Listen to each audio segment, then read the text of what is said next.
Hi, I'm Ken with Furney's Nursery. We're here with Furney's October Fall Special. We have Japanese maples on sale for 25% off. Fall is a great time to plant these maples. You can come in, you can see what their fall color is going to be like you can no other time of the year.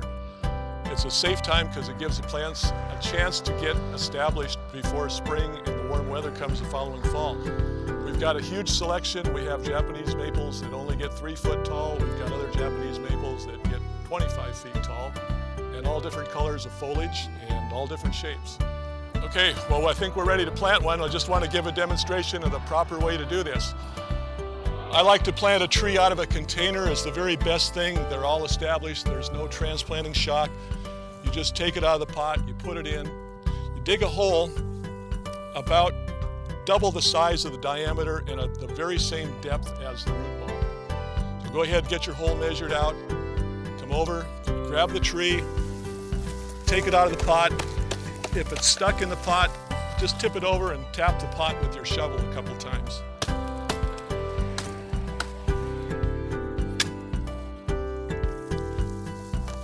Then it should just slide right out. It's got a nice root system on it already. The roots haven't started to circle. That's a nice thing about all of our trees. They're all well taken care of. They haven't been pot bound. If you do see any circling of the roots, you want to take your shovel and just slice it a little bit. Just maybe in 4 or 5 places just to keep the roots from circling around the pot. And take it, set it in the hole. Make sure it's at the proper depth. This one looks pretty good right here. Make sure it's good and straight. We've already pre-mixed some soil building compost with this. We want to do this at a ratio of about 1 part compost to 3 parts soil. And just go ahead and start shoveling it around.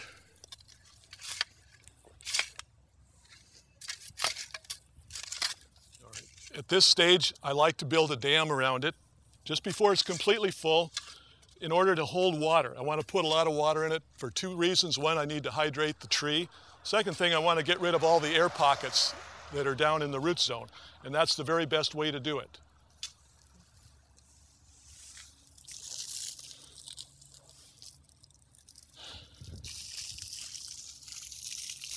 We'll just let this fill up and just go right up to the edge of the dam a couple of times.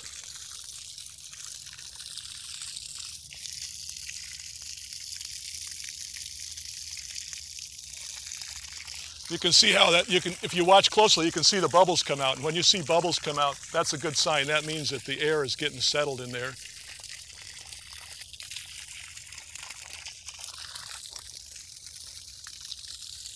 Okay. There we go.